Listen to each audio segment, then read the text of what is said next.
Dr. Khan likes to rock. Not many know he puts on shows for his folks.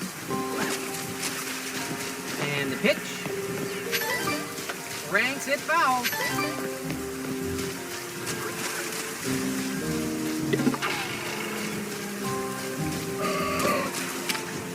Comes to the plate. That could be yard.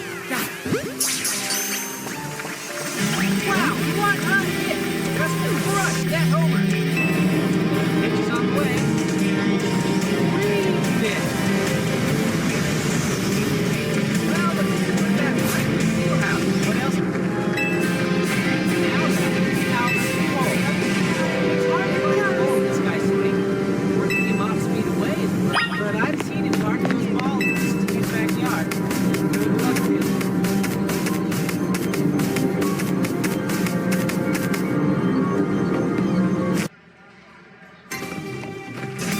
This batter's not going to see himself. He doesn't want to get it. He wants it all or nothing.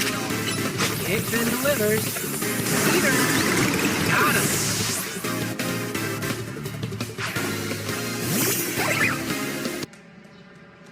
Lets it fly.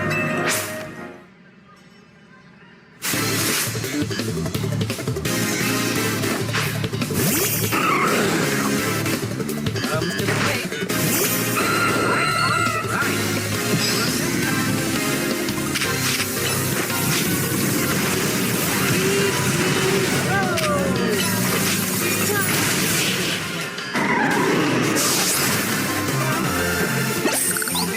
Speed. Okay, that is scary. If Ichiro hits this well on the wrong side, what would he do on the right side? And delivers. Ball swung on and hit.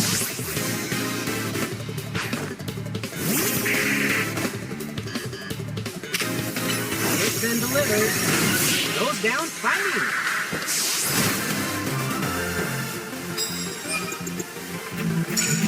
Yeehaw, man. First, we see against every day. That's his 100 swings, 50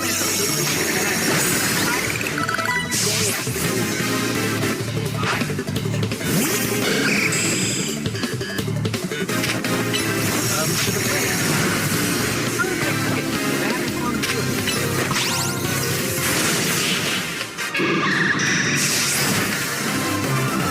And here is pitch. Got him swinging.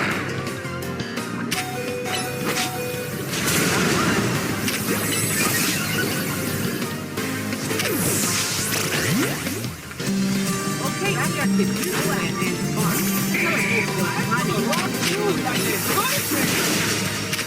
Delivered. That is how you mix things up.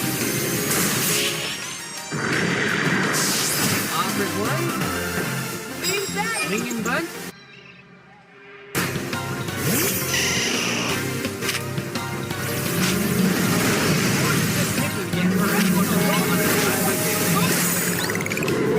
Comes to the plate. Swing. This one has a chance.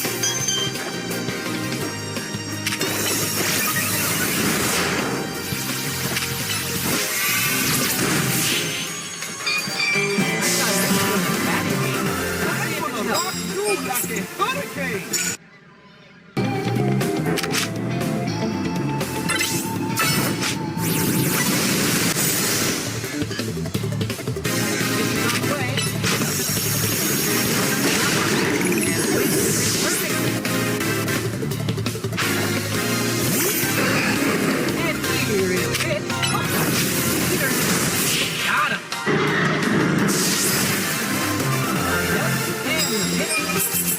Hit hard.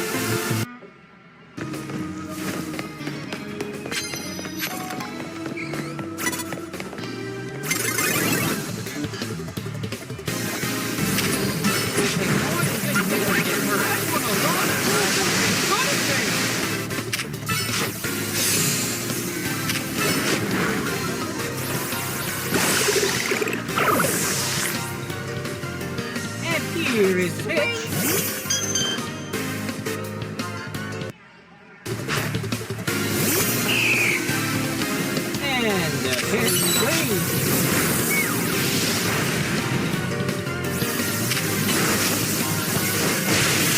And the pitch.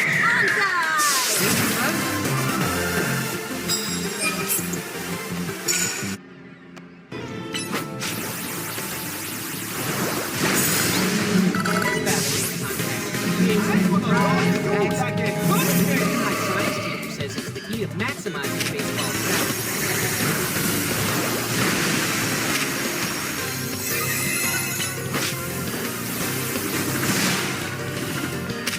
not able to bring across the run that inning.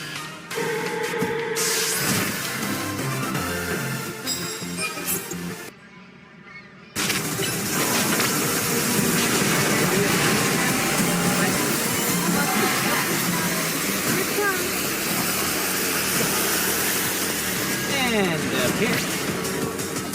Took something up on that and places it perfectly. And the pitch.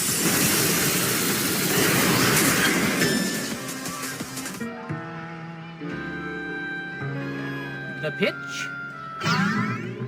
Strike three and no swing. Pitcher out of home.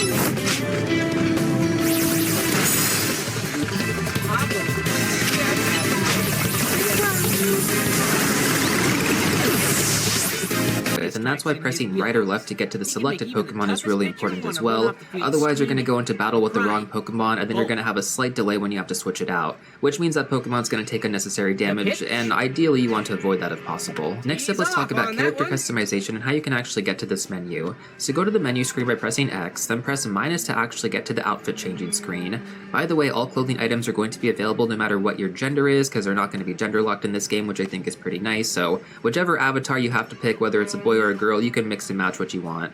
Now, if you want to actually change your facial features, or tweak them I should say, from the same menu where you pressed minus to get to, press ZR and then you can actually go and tweak your facial features. I think this game offers a ton of amazing customization options. I've seen plenty of great outfit selections on Twitter. Next up, let's go over ground items. So in this game, when you actually walk over Sparkle items, you don't have to press A. Your character's just going to automatically pick them up. That being said, though, you still need to press A when you encounter any red, yellow, or purple Pokeballs. For red, that's going to be items in-game. For yellow, that's going to be TMs. And then for purple, that's going to be colorful screws. We'll talk more about those later. Following that, let's talk about the obstacles in this game, which can be kind of confusing if you're really unsure how to actually get past them. So for boulders or rocks, you just have to use like fighting type moves or ground type moves, so stuff like Rock Smash, Power Up Punch, Iron Tail even works, so that's a steel type moveset, Earthquake, Drill Run, etc. I mean, pretty much anything like that is going to get the job done. The first move that you actually unlock from Mabel's research is going to be Rock Smash, and you can actually add that to your Bunnelby, and then you can pretty much knock out any rocks that you need to in the game. There's also going to be Brambles in-game, which are these like bush-looking things. Just use a Fire-type moveset on those. There's going to be Sludge in-game, which you can use either a Water-type moveset or a Psychic-type moveset on. I typically just go with the Water-type moveset. You can get an early-game Gyarados, which we'll talk about later as well. Great to use against those. And then finally, we're going to have Spiderwebs and Ice. You can use any move on these to create a bridge. Next up, let's go over the NPC yellow text boxes. So if you run into an NPC with a yellow text box as you're exploring the city, make sure to talk to them for some free items. You can even get some TMs from some of them. Basically, anybody in the city with a white text box you can pretty much ignore, but you know, throughout the game as you encounter people with yellow text boxes, just make sure to talk to them. Next up, let's go over a really important milestone you should probably try to complete as soon as possible, and that's going to be mission 5 for the main storyline. After you complete this mission, which is going to be to do 3 side quests, you're going to unlock full access to Lumio City, you're going to unlock the day/night cycle, and you're going to unlock Alpha Pokemon. Now after you actually complete this, you're going to unlock the Link Play menu screen, which you can then get the mystery gift for Ralts plus the Mega Gardevoir Stone. This is going to expire on February 26, 2026, so if you're watching this well before that, you should be able to get this mystery gift. Putting that aside though, now that we have full access to Lumio City, we should probably unlock all the fast travel locations that we can, since you can free roam the city, that is. So go to every single Pokemon Center and unlock those. Those are going to be grayed out on your map, so they should be pretty easy to find. The next thing you guys can also do is, as you're exploring, you're going to unlock various cafes. Those can also be used as fast travel points. And then finally, one of the most important locations you do want to unlock early on is going to be the Racine Construction. I guarantee there's going to be somebody who gets confused by this, because you have to actually walk inside this building to unlock this location.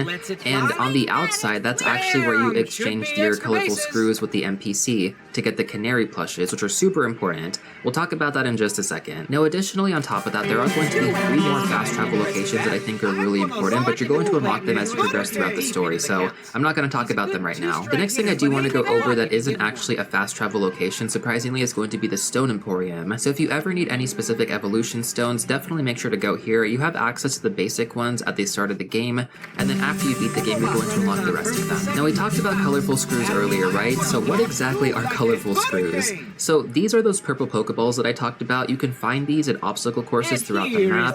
You can actually pick up around 40 to 50 of them without needing the Roto Glide 2, which is a mid-game ability that you're going to unlock, and that's pretty much required to get the remainder of them. In total, I believe there are going to be 100, but you don't actually need all 100. I think you just need like 77 to unlock all of the upgrades. So honestly, just do the best that you can to grab what you can in the early game, but don't waste too much time trying to get them all right away, because you really just want to progress towards the mid-game, unlock the Roto Glide, and then I guarantee getting a majority of them is going to be pretty easy.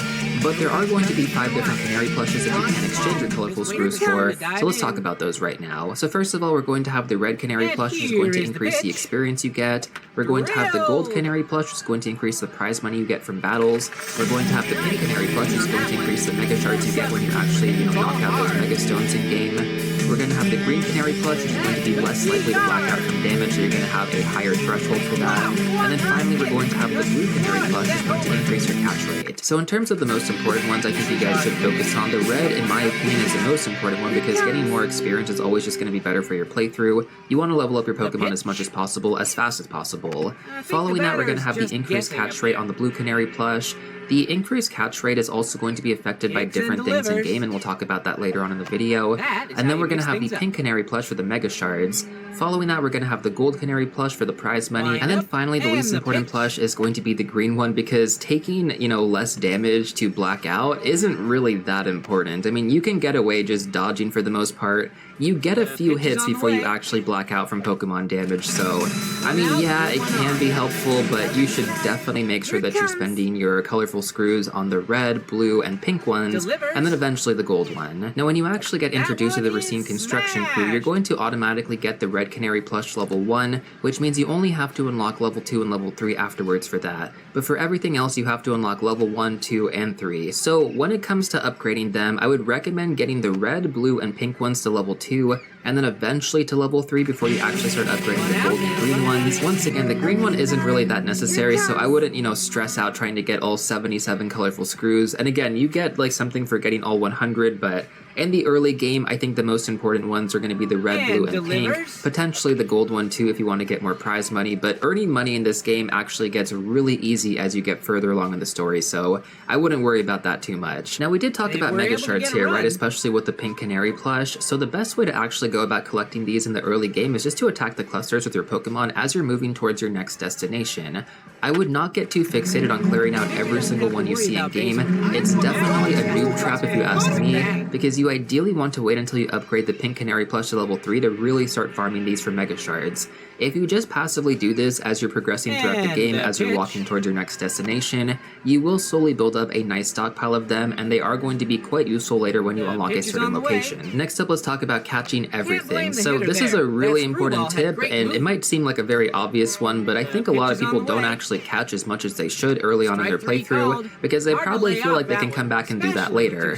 But keep in mind, you want to catch 50 of each Pokemon type from Naples Research in order to actually upgrade your research rank, and so that's going to be really important right there alone. Not to mention, you get experience for catching Pokemon, so you should definitely be doing that as well. Now, it is also worth mentioning that you can find wild Pokemon outside of wild zones throughout the city, so if you ever see a Pokemon, I would try to catch it. If you see a Pokemon with a trainer, it's not going to let you throw a Pokeball at it, so that's a good indication that you can't actually catch it. But there are plenty of really rare Pokemon spread throughout the city, so make sure that you're keeping an eye out for what's around you. Now, additionally, as you're going through and catching everything, if you want to get more experience, you should knock out the Pokemon first and then catch it. Additionally, this will also give you a better catch rate for catching the Pokemon, so that's always a good incentive right there, but getting more experience is definitely the name of the game here. You want to level up your Pokemon as much as possible in the early game. Now, I think this is actually really cool for this game specifically, but after a certain point in the early game, you're going to unlock a ball guy at every Pokemon Center who basically gives you back your Pokeballs if you missed any throws while trying to catch Pokemon. I really like this because I think for a game like this where you're just constantly throwing Pokeballs at Pokemon, you're going to end up missing a bunch. Unlike Legends Arceus, where you can actually throw Pokeballs from a pretty far distance away, way.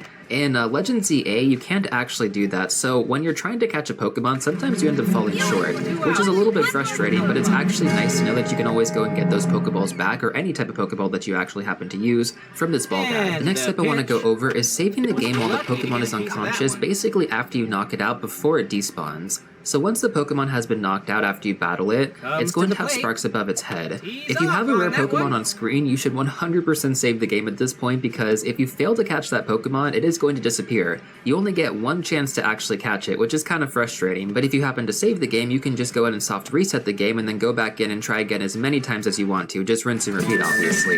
Now in the early game, your catch rate is pretty low, and your ZA Royale rank actually affects your catch rate on these wild Pokemon. This is something that I really wish I knew about early on, because I would have spent a lot less time trying to catch those really difficult Pokemon until I got further along in the story and I upgraded my rank. If you're trying to pick up some of those really good Pokemon early on, you will have to reset a ton before you finally end up catching it. I did actually think this was a pretty interesting mechanic that they added in this game, because you can actually find the rare Pokemon in the wild, given that it's like a free roam city, but the game is going to make you work for it in terms of actually catching them. So again, totally up to you how early you want to go for some of these rare Pokemon in game, but if you do, just know it's going to be challenging. Now I do also want to talk about the catch rate meter on wild Pokemon, which are going to be indicated by the up arrows. So press ZL on your controller to log onto a Pokemon, and this is typically how you catch them, but if you look on the bottom right, you can actually see some arrows. The easier the Pokemon is to catch, the more arrows it's going to have. And when a Pokemon spots you or is attacking you, typically the arrows go down to like a 1.